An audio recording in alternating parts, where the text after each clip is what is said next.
Boa noite, vamos falar sobre os efeitos da condenação penal.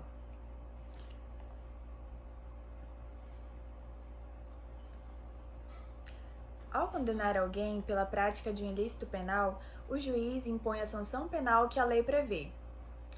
Penas de reclusão, detenção, prisão simples, restritivas de direito e multa. Essa condenação tem outros efeitos, tanto de natureza penal como de caráter extrapenal.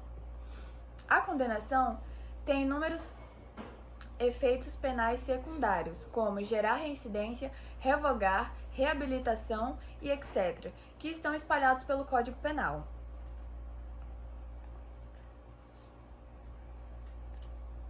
Eu coloquei aqui no slide os dois efeitos que tem.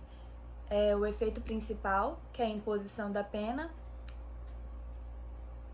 e, se imputável, a aplicação da medida de segurança. E os efeitos secundários são divididos em duas partes, a natureza penal e na extrapenal.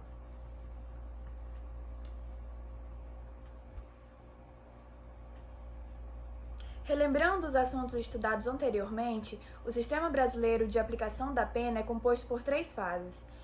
A pena base será fixada atendendo-se ao critério do artigo 59 do Código Penal.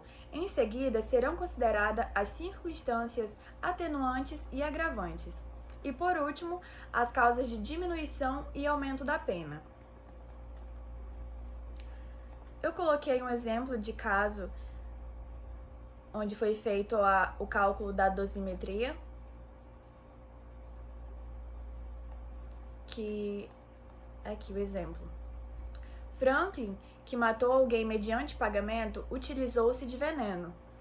Franklin cometeu outro crime, pelo qual foi processado e condenado a 10 anos de reclusão há 4 anos atrás. O juiz, ao fixar a pena base, não excede as combinações mínima e máxima previstas na lei. Primeiramente, devemos procurar no Código Penal o artigo referente a esse crime, que é o artigo 121. No inciso 2, diz: se o homicídio é cometido mediante pagamento ou promessa de recompensa ou por outro motivo torpe.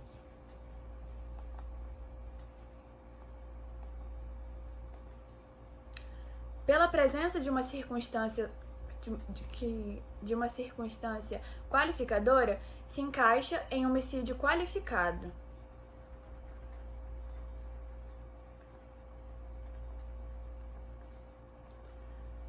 Vamos calcular sua pena base partindo da pena mínima de 12 anos, pois, analisando o nosso caso, não se encaixa a culpabilidade, antecedentes, conduta social, personalidade, motivos do crime, circunstâncias do crime e etc. Não se encaixa, tá? Por isso que vai permanecer 12 anos.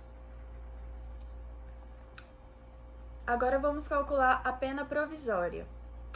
Nessa fase, o juiz analisa a incidência de circunstâncias legais, que são agravantes ou atenuantes.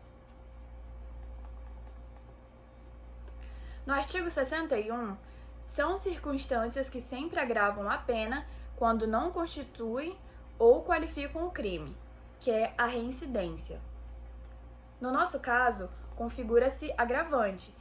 Acrescenta-se 2 anos, em cima dos 12 anos.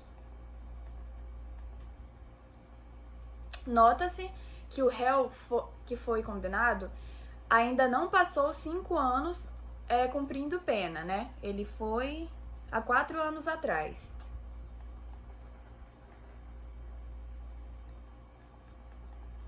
E o outro agravante é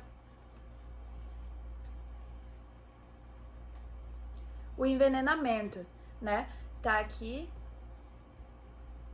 no artigo 61.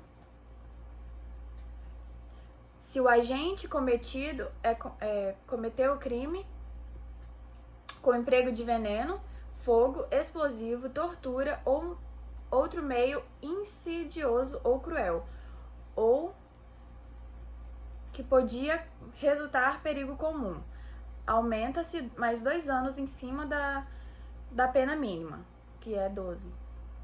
Temos então uma pena provisória de 12 anos, juntando os dois agravantes de 2 anos cada um, que seria 4 anos, a pena provisória dele fica de 16 anos. A diminuição e aumento da pena não se encaixa no nosso caso, pois não se trata de homicídio culposo, e sim doloso. Assim, chegamos à pena definitiva de 16 anos de reclusão em regime inicialmente fechado.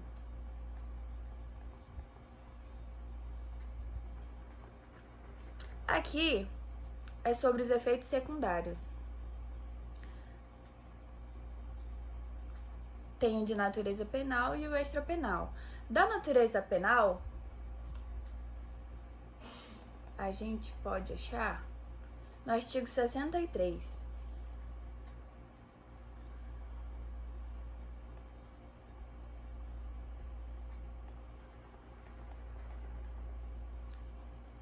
Que é sobre a reincidência. No artigo 63 diz: verifica-se a reincidência quando o agente comete novo crime depois de transitar em julgado a sentença que no país ou no estrangeiro o tenha condenado por crime anterior. Aí 64 se trata do efeito de reincidência. No artigo 59 é sobre os maus antecedentes, que diz: o juiz, atendendo a culpabilidade, aos antecedentes, à conduta social, à personalidade do agente, aos motivos, às circunstâncias e consequências do crime, bem como o comportamento da vítima, estabelecerá, conforme seja necessário, o suficiente para reprovação e prevenção do crime.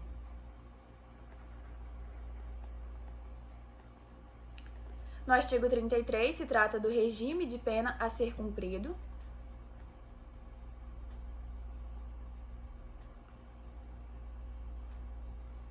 E os efeitos também da natureza penal é a revogação, ampliação de prazo, interrupção, suspensão, não aplicação de institutos, livramento condicional, reabilitação, prescrição, fiança, penas alternativas, transação da pena e suspensão.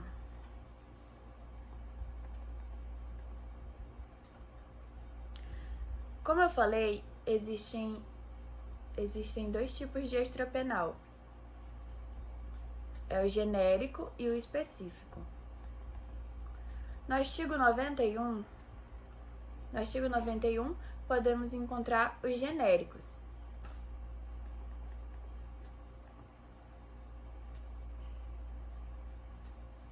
Vou colocar aqui no próximo slide, tá? Que é mais especificado. Aqui. O genérico se trata da recuperação do dano e confisco, né? E aí eu vou falar aqui sobre... No artigo 91, torna certa a obrigação de indenizar o dano causado pelo crime. A sentença penal condenatória vale como título executivo judicial. Dispõe, no artigo 63, que, transitada em julgado a sentença condenatória, poderão promover a execução no juízo cível para efeito de reparação do dano o ofendido, seu representante legal e seus herdeiros. Assim, no juízo cível, não precisará o interessado ser obrigado a comprovar autoria, materialidade e ilicitude. Pode a vítima partir diretamente para a execução que deverá ser movida contra a pessoa que figura no título e na sentença. O responsável civil que não consta do título não poderá ser executado, sendo necessária uma ação de conhecimento anterior. Se ela não quiser guardar o desfecho da ação penal, pode ajuizar uma ação civil, sendo que, por se tratar de obrigação de indenizar, transmite-se aos herdeiros do agente até as forças da herança. E o outro é sobre o confisco.